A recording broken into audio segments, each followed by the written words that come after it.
But then also Proverbs 19:11 says, a man's wisdom gives him patience. It's his glory to overlook an offense. Now that doesn't mean we have to be a doormat, but it does mean that we have to know when it's right to speak and when it's not. And I shared my own story about a lack of charity and how God just said, you just need to grow up in charity, Sonia, and quit being so sensitive.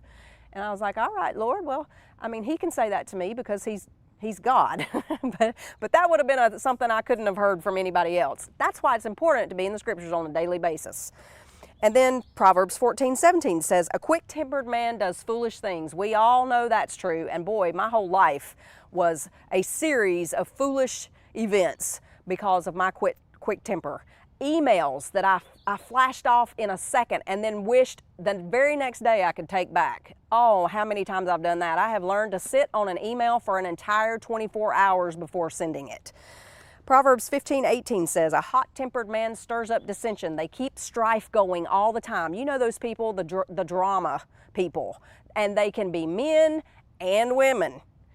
We don't want to be stirring up that dissension. In fact, that's a mark of satanic influence, is this constant dissension between people.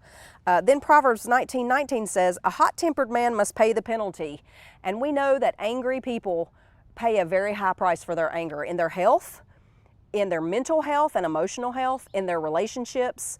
Everything suffers when we are hot-tempered and when even if we're not so much hot-tempered, but we have this underlying mood of anger. When we're angry people, we definitely pay the penalty, and that's almost a promise that we will. And we know that Wisdom 11:16 says that we are punished through the very thing in which we sin. And so as we sin in anger, we're punished through that.